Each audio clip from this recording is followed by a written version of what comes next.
నమస్తే అండి. నమస్తే. సో ప్రెసెంట్ 2070లో జరిగిన కేసు ఏదైతే ఉందో ఆయిషా మర్డర్ కేసు ఇప్పటికి కూడా సో నిందితులు దొరకలేదని కేసు క్లోజ్ చేయడం జరిగింది. దీని గురించి మీరు ఏం చెప్తారు? అది చాలా హాస్యాస్పదం అమ్మా, మరి దారుణం అన్నమాట. నిందితులు ఎవరో దొరకలేదని చెప్తే మరి ఎవరెవరినో తీసుకొచ్చి దర్యాప్తు చేసి విచారించారు అంటే అది చేసిందంతా తప్పే కదా. మరి అంతే కదా, ఒక నిందితులు దొరికారు, వాళ్ళని కొన్ని రోజులు జైల్లో పెట్టో కొన్ని శిక్షలు వేసేసారు, సాగు కొట్టేశారు, ఆడు మళ్ళీ బయటకు వచ్చి నడవలేని స్థితిలో ఎంత దారుణంగా నడిచారో మనం చూసాం. అటువంటి వాడిని అంత కొట్టేసి అంత శిక్షణ చేసినప్పుడు మళ్ళీ చివరికి ఏ నిందితుడు దొరకలేదని కేసు కొట్టేయటం, లేకపోతే ఆ డాక్యుమెంట్ కాల్ చేసి సాక్ష్యాలు లేవు కాబట్టి కేసు క్లోజ్ చేసేస్తాం అని చెప్పడం ఎంత నవ్వులాటగా ఉందో, ఎంత హాస్యాస్పదంగా ఉందో ప్రత్యేకంగా చెప్పడం అవసరం లే. ఈ మాట ఎందుకంటున్నానంటే మరి నిజంగా అలా కాకపోతే ఆ బాత్రూమ్ లో చనిపడిపోయింది ఎవరు, అంత దారుణమైన దెబ్బలతోటి రక్త మడుగులో ఉన్న ఆయుష ఏమైంది? చనిపోవటం అయితే నిజం కదా, మరి చనిపోవటం ఎవరో చేయకుండా ఎలా చనిపోతుందండి? ఎవరో ఒక నిందలు చేశారు, అందరికీ తెలుసు.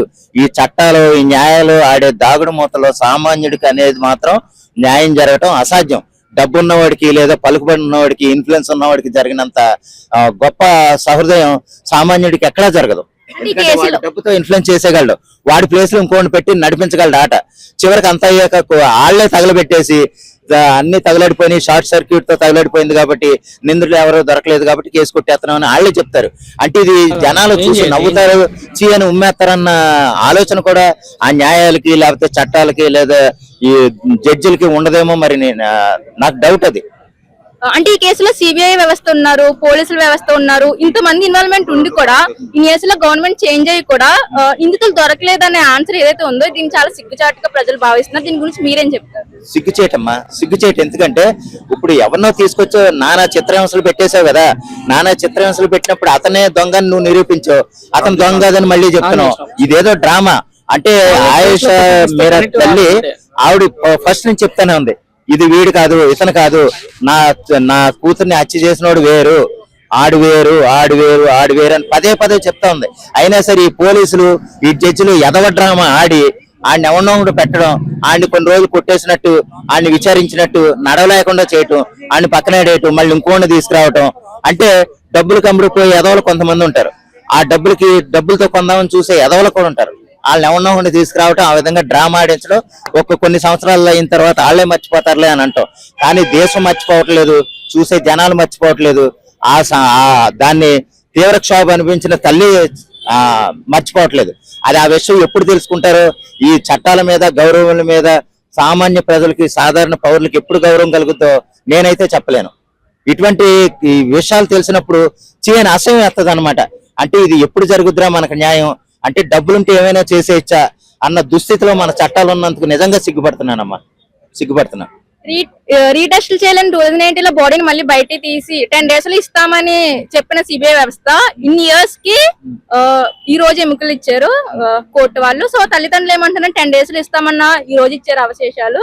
సో మాకు జరిగిన న్యాయం ఇదేనా, ఈ ఎముకల కోసమే మేము ఇన్ని ఇయర్స్ కష్టపడింది అని రోధిస్తున్నారు. సో ర్యాలీ చేసుకుంటూ కూడా ఆ అవశేషాలను తీసుకెళ్ళడం అయితే జరిగింది. సో దీని గురించి మీరు ఏం చెప్తారు? ఇదంతా నవ్వులాటే, ఏమి లేదు. వాళ్ళు అలా చేస్తారని తెలుసు, వీళ్ళు ఎలా చేస్తారని తెలుసు.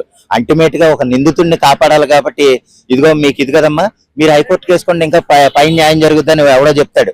అయితే వీళ్ళ హైకోర్టుకి వేసినట్టు చెప్తారు, మళ్ళీ సిబిఐ కోర్టుకి వేస్తారు, లేకపోతే సిట్కి వేస్తారు.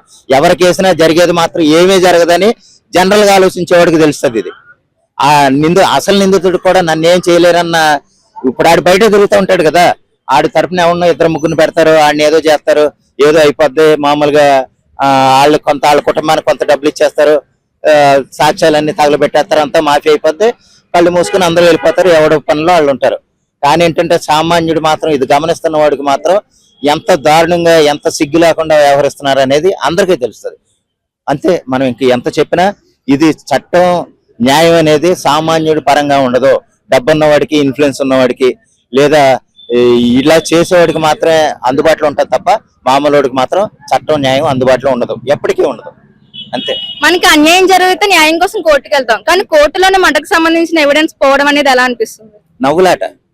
చీ ఎదవల్లారా అని నవ్వుతారన్న విషయం వాళ్ళకి తెలుసుకోలేకపోవటం ఇంకా సిగ్గుచేటుతనం. ఇంకా ప్రజలనే వచ్చి అని వస్తారా మిమ్మల్ని అని తెలుసుకోలేకుండా ఏ విధంగానైతే ఒక నిందితుడిని కాపాడాలన్న ఉద్దేశంతో వాళ్ళు ముందుకెళ్ళటం అనేది చాలా దారుణం అమ్మా.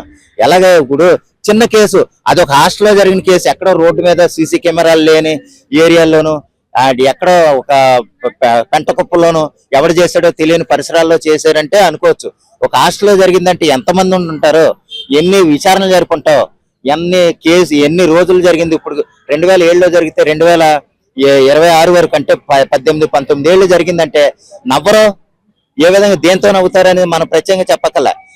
ఇన్ని సంవత్సరాలు ఒక ఎదవ కేసుని దర్యాప్తు చేయడానికి ఇన్ని సంవత్సరాలు తీసుకున్నారంటే ఎవరికి గౌరవం కలుగుద్దమ్మా? అంత దారుణమైన స్థితిలో మనం ఉన్నందుకు నిజంగా సిగ్గుపడుతున్నాను.